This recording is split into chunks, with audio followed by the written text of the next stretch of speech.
So over the years, lots of you have recommended very budget-friendly optics to me as reasonable for preparedness. And of course, I was very hesitant because I already have high-quality equipment that I trust, so I didn't really see the need for it, and I didn't really want to put a bunch of time and effort into it.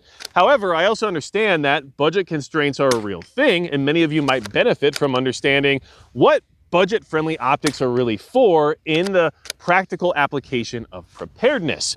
And that introduces this particular optic right here, which is a CVLIFE EagleBlaze 5-25x with a 56mm objective lens. This is a first focal plane scope that has a lot of features that's extremely budget friendly, sitting right around the $300 mark if you catch my drift. Now, I didn't necessarily want to review a budget-friendly optic, and I was hesitant because I was afraid there wouldn't be a lot of good things to say. And CVLIFE, among many other manufacturers, have been reaching out to me for quite some time. And CVLIFE themselves said, you know, listen, we'll send you this optic. It's a long-range precision rifle scope that's very budget-friendly, but we feel has a lot of features that provide a ton of value. And not only will we send you the scope, but we'll compensate you for your time and energy to do a review on it. And so I said, you know, fine, I will do that, because although I didn't necessarily want to, I'm willing to take the risk if that time and energy can be accounted for, which it is in this case, which is why I wanted to share that with you, full disclosure, to understand that this review did have a monetary exchange, and any perceived bias there is likely because of that. However, I will also tell you that this won't change my critiques or feedback of this particular optic, and I think it does a good job of demonstrating what cheaper scopes like this one are actually for if you want to look at them in a more serious lens of preparedness. So, now that we got that out of the way and you kind of understand what we're up to here, I do want to say that this scope pleasantly surprised me, which I wasn't anticipating because I assumed it was going to be not so great based on the price point. However, it's better than I expected. Some of the things about it were exactly what I expected, which is based on personal experience with more budget-friendly optics over the years, but some things exceeded my expectations, which makes me feel that we're on a trajectory to where more budget-friendly optical options like this one might be more reasonable in the sense of practicality. So, let's talk about this particular scope first. We'll go through the specifications and all the interesting features that I find it to be providing value with, and then we'll talk about the purpose of a cheap scope like this one, because in all honesty, I do think it has a purpose, but I think that purpose needs to be within a limited framework. So, the EagleBlaze 5-25x with a 56mm objective lens, first focal plane, long-range precision optic from CVLIFE is full of features and a lot of value. This thing comes with a lot of stuff. First off, it's got a 34mm tube, which makes it large and robust, but also a little bit heavy. It weighs in at about 32 ounces. So keep that in mind, but it is a 5-25x scope with a very large objective lens. So that is relatively reasonable for that weight class. It does have illumination. The illumination settings allow you to go up to 6 different settings of brightness, and it uses a CR2032 battery. Now, that battery will die no matter what you say. If you turn on the illumination and forget it's on, you won't have a battery the very next day when you go back to check it. I don't really put a lot of stock into illumination on rifle scopes because the battery life is so atrocious. However, it does have that option, and it does work, and on the illumination setting of 6 in daylight bright settings like we're in right now, you can actually see it. It does actually provide additional contrast. So it does what it advertises to do. I just personally don't put a lot of stock into illumination on rifle scopes like this one because of that battery life. However, I will say that the switchology here for the illumination is quite good. It uses a rotary dial that has off positions between each illumination setting, which I think is very nice because I like to leave it right between 1 and 6, so that way I can go full brightness if it's daylight or very low brightness if it's very dark or low light, and that way it's useful in both of those environments. Now, I have had the battery die on this already, which is why I'm so adamant about not super caring about illumination on optics, but in general, let's look at some other manufacturers out there that are higher end you usually pay more for illumination. So to get illumination on this at its price point is an additional feature that provides value. It comes with a sunshade, which I have on it right now. It also comes with scope caps, which I don't have on it right now, but they're in the box, which gives you all the things you really need, as well as scope rings. It comes with 34mm scope rings already with the optic for that price point. So that's nice too, because you can mount it immediately upon arrival without worrying about acquiring another mount, which is a huge additional value in comparison to what you usually have to buy. Now, this particular mount is not the one that it comes with, but we'll talk about that here in a second because it is another CVLIFE mount, because I wanted to test out their budget-friendly mounts as well in this process, and it was going to be a better fit for what I'm using it for. Now, it also has a throw lever, which is 100% necessary with the tension on this particular magnification ring. But we'll talk about that a little bit later when it comes to some of those expectations of a budget-friendly optic. Now, other things to consider. This particular scope has their Christmas tree style MOA reticle. Yes, this is an MOA scope. Personally, I like mil better, and I think if this was a mil scope, it would be more desirable. However, they don't make a scope in this class, at least currently, that has mil adjustments. So this is MOA. If you're comfortable with MOA, that will work. And if you're using this as a training analog, that could be problematic if you're already using mil, which is something else we'll discuss here a little bit later as well. But it is MOA, and it uses quarter MOA adjustments, and the reticle itself uses MOA subtensions. However, the reticle I find to be very good because it's your basic Christmas tree style reticle with a clear defined point of aim, and it has all the usual subtensions and wind holds and everything else we expect from a long range precision scope, and it has held zero very well for me. So those are all things to keep in mind, and as reticles go, it's right along the lines of what I'd want in a scope like this, so really no complaint there. Now, I will say the turrets are locking turrets. They're very tall, so they're very easily accessible. They have some of the usual budget-friendly optic issues that we'll discuss here shortly, but they are exactly what they're advertised to be. Quarter MOA adjustments, locking turrets, and they also provide you with a zero stop option for your elevation turret in case you want to be able to dial right back to your zero, which I do find beneficial. So all in all, this scope comes with all the stuff you need for a scope, including the mount, which is why the value is so high. Like, this is an extremely value-driven package on something that I didn't expect to necessarily like, but have been somewhat surprised and impressed by, mostly from one particular aspect, which we'll talk about here in just a second. But just as a quick mention, this scope is nitrogen purged, so it's shockproof, waterproof, fog-proof, all the typical things we expect in a scope these days. One more feature it has is a side parallax adjustment knob, which we all know is important when it comes to scopes like this one. And this particular one goes from 30 yards all the way to infinity, which is very useful. So let's talk about the most surprising aspect of this scope, which is the glass quality. This is where I thought a budget-friendly optic like this one would completely fail. It's got bad glass, right? For that price point, for the feature set, for the magnification range, for the objective lens diameter, all the things that you would assume would cost a lot, you have to sacrifice something somewhere, right? And the first thing I think of is bad glass quality when it comes to cheap budget optics, right? Especially ones made in China like this particular scope. And I've had a lot of cheap budget optics over the years that were not impressive when it came to glass clarity. This optic is different. This particular scope uses Japanese ED glass, extra low dispersion glass, which actually has very good clarity. I was very surprised, to be completely honest with you. This scope has better glass than some of the other more recent budget-friendly optics I've used from better, well-known manufacturers.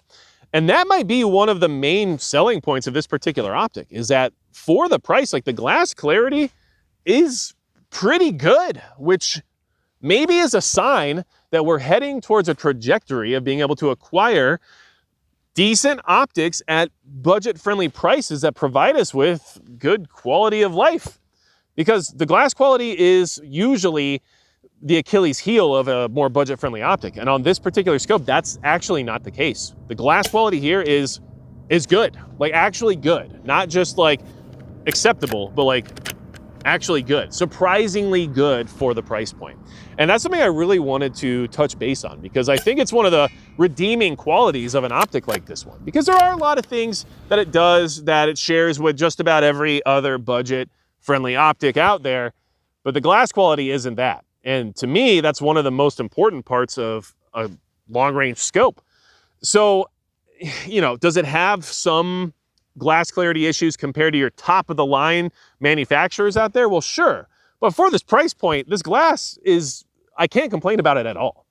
And that's saying a lot. So, a lot of benefits for this particular optic in that price point.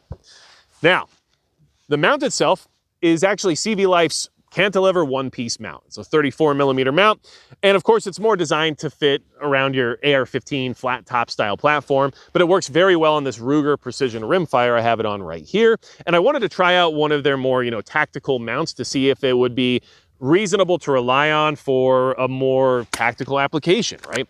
And here's the thing, it has worked as well as you would expect on this particular setup without issue. It holds 0, I haven't had any problems, but I'm also not tossing this rifle off of the back of my truck.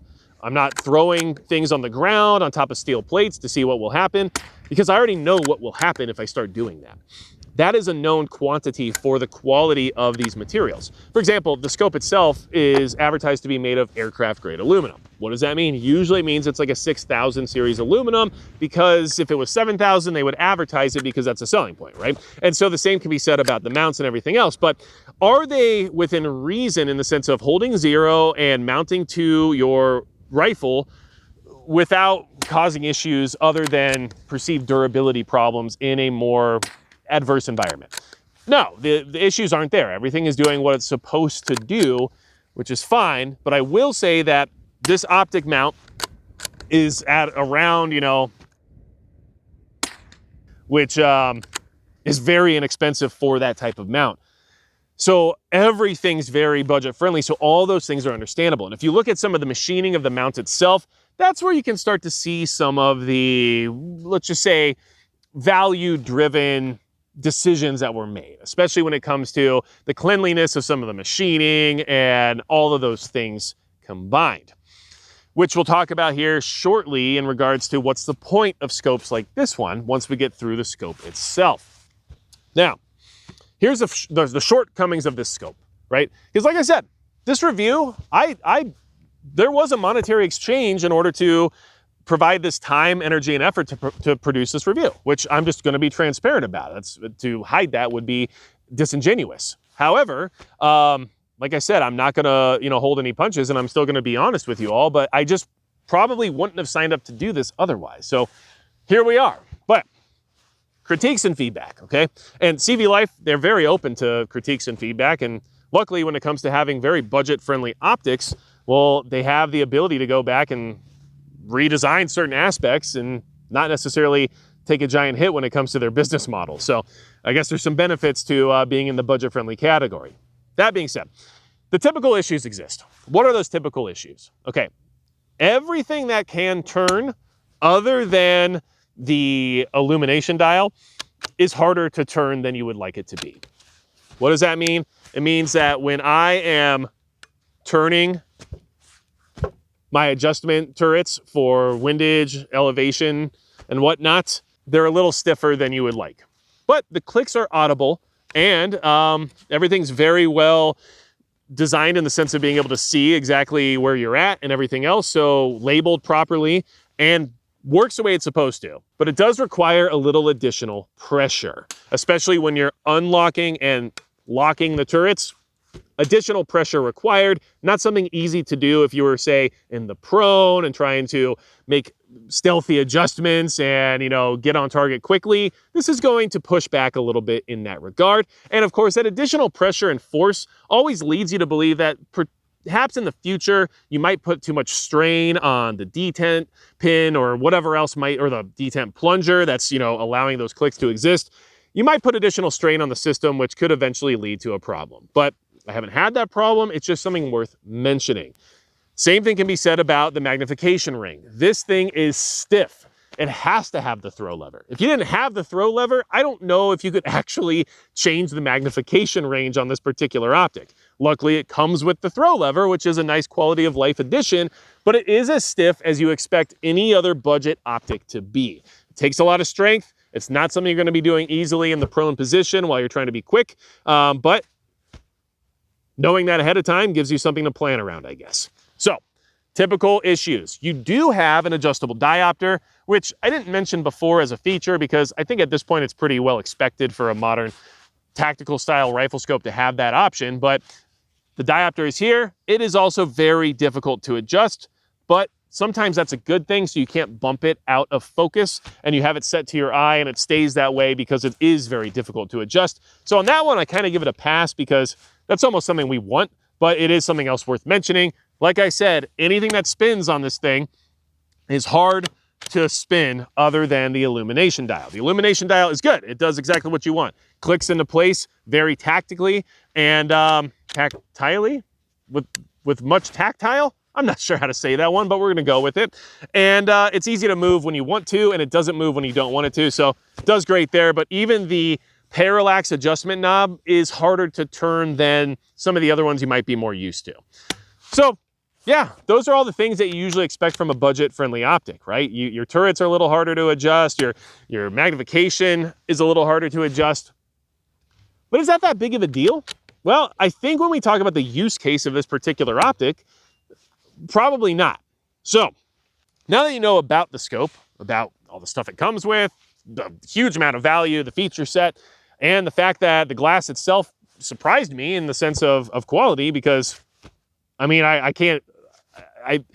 just being 100% honest with you. I did not expect it to be as clear, so kudos to CVLIFE for that. What's the point of this scope? Would I put this scope on a critical weapon? Would I put it on something that I would intend to defend my life with? Would I put it on something I would intend to possibly like go to war with or anything along those lines? The answer to that question is no. However, that doesn't mean it's a bad scope or it doesn't have a place of practicality. And the reason for that is just because it's inherently going to have some durability issues when it comes to the level of quality based on price point, as well as, like I said, some of those additional pressures required to do things like adjusting the turrets, the fact that the turrets are so tall and do stick out, and we don't have cap turrets on the windage side, which I usually prefer on something that's a little bit more, duty or hard use driven. So, it lacks some of those things that I would prefer for that particular situation, but I don't think that really matters because this shouldn't be the scope you're looking for that reason. I think the point of a scope like this, to get a budget long-range scope, is maybe a few different things, and this is what I use it for. So I'll just put that out there to give you something to consider, because I think it does have a place, all right? First off, I think it's great for training without the risk. And what I mean by that is that you're not spending a lot to find out if something like long-range rifle shooting is something you're even interested in. And if this is a training analog for maybe a more serious use rifle and optic that you have, but then you can use this on a different rifle setup, or even maybe just use it on a rifle where you're just not sure what setup you're going for. Maybe you're thinking about an SPR or a DMR, but you're not even sure if that's something you'd be good at or would want to learn about or even would be applicable for your use case. This gives you the ability to test all that out without having to break the bank, while still getting something decently usable that has a lot of features and a decent amount of quality for the price point, right? And so, you could slap this on an AR-10 or an AR-15 or something like that and really get some repetition in the sense of using a longer range scope without having to go, balls to the wall right off the bat and then realize that all that money you just spent wasn't even worth doing in the first place. So I think that using this for training and learning that application is actually a reasonable, practical application. And I think, honestly, if it had a mil equivalent, because I use mil adjustments and reticles in my other scopes, if it had a mil equivalent, then I would think that this could be a great training analog as well. So maybe you have like a Mark V HD on one of your more serious use rifles. How many of those do you really need? But hey, I can set up another rifle that's very similar and then stop putting all the wear and tear on my higher end, more expensive setup and start using this other setup and still get all the same, reps and everything in and still have the same usability, but just not necessarily the same level of quality, while also getting that training, which is still important, and not beating up the stuff that I'm going to rely on if I ever need it. So I think it does a great job at that. I also think it's very good for non-critical firearms. So that's why you see it mounted on this Ruger precision rimfire right here, chambered in .22 long rifle. I have no issue putting this scope on my 300 Win Mag, for example, right? No issue at all. I think it would actually be just fine in that regard, but this scope isn't what I want for that particular rifle. However, this scope does serve a very good purpose for this particular use case. And the use case on this rifle is shooting very small pests and varmints at distance that I need to ensure a level of precision with because of their size.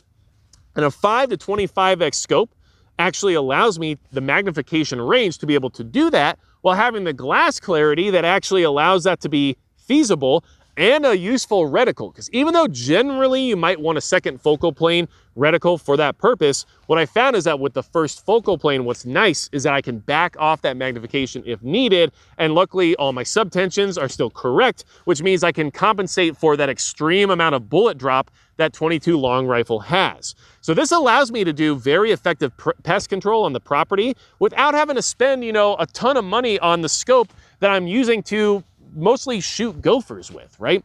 And this also then applies to a survival situation where maybe there's an SHTF event and I have to put food on the table for my family. Well, around here on the property, there's a lot of small game. This allows me to hunt that game very easily without having to worry about dragging this around in an austere environment, because that's not the use case behind it. And I wouldn't take this rifle into like a duty situation or anything along those lines, but it's still a very practical and important part of my preparedness plan, where this scope does that job actually very well, because I don't need all the adjustments to be on the fly, quick, smooth, or anything like that when it comes to that particular application. And that's why I think this budget-friendly situation that we have here with the CVLIFE EagleBlaze 5-25x makes sense in that particular regard. And the only other thing I would say that I have found a good use case for these very budget-friendly optics with is that they're not necessarily for duty, right? They're not necessarily for going hard with, right? If things are going really bad and you need to rely on your rifle to save your life and there's a potential of other rifles being used against you, this is not the optic I'd be looking for or shopping for anyway. However, that being said, and this is just something to kind of put out there for you, it does work and it does hold zero, and all the things that it comes with do the job. Maybe not to the highest level of quality that other optics and mounts and everything else would be able to do, but I can definitely hit targets at distance with this optic. Which means that if you're possibly working your way up towards something more substantial, of a higher quality and tier, but you haven't quite got there yet, but you know what it is you want. You know you want something with long range capability. You want to be the DMR, right? You want to be the SPR guy. And you know that that's something that you want to start practicing and working with now. But it's just not in your budget to get something extremely expensive, which is what a lot of those optics eventually become when it comes to what it is you desire. This is not a terrible placeholder. I wouldn't personally choose this for that particular situation in the sense of using it in an SHTF event, because I have so many other options already of very high quality from very good manufacturers. But if this is all I had because I was saving up towards something more high quality, and this got me in that repetition of training at longer ranges and dialing and using the subtensions within that Christmas tree reticle and getting used to that concept and maybe even vetting the fact of whether or not that concept is reasonable for my personal use case, this scope could do that. And if things fell apart before you got yourself in a financial situation where you could afford to upgrade to something more substantial, I don't doubt this thing would still just do what it's supposed to do. And I think that's not the worst thing, right? I think that's actually a decent thing. So, are cheap scopes worth getting? I mean, I think there's a lot of reasons you could say yes. For me, having other rifles and other optics of varying qualities means that adding something like this to the inventory doesn't hurt me at all. It gives me an opportunity to try something out. It gives me an opportunity to use it for things that are less critical. and it gives me an opportunity to share this information with you all. If this is the only optic you might have, and you don't necessarily need or know if you need something that's long range capable, perhaps you might be better off with something more basic or minimalist, right? That provides maybe a higher level of quality with a lot less functionality. But for situations like this, or for trying to figure out if this is something in the sense of long range precision that you might need, this particular scope could do that, and I'm actually impressed by what it provides for its price point.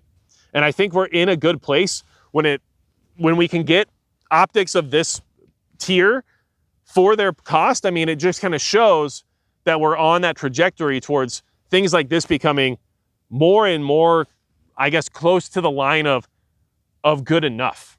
And if we're getting to that point of good enough with optics at these price points, that puts a lot of people in a much better place when it comes to preparedness, and I think that's a good thing. So, let me know your thoughts in the comments below. Do you think the CVLIFE scope has enough value to justify that $300 that we talked about before? Do you think that you would rely on something like this? Do you have experience with CVLIFE or other budget-friendly optics manufacturers where you feel confident that they would do what they're supposed to do if you need them to? And do you also do what I do in the sense of using optics like this for less critical setups, but still find them to be useful in that particular setup, right? Let me know. I'd really appreciate being able to find out. Anything else you all need from me, go to magicprepper.com. There's a whole bunch of ways to support the channel there. Thanks to CVLIFE for sending this out and, of course, taking care of me and compensating me for the time and energy of this review. And in all honesty, I was pleasantly surprised. And that's going to be it for Magic Prepper.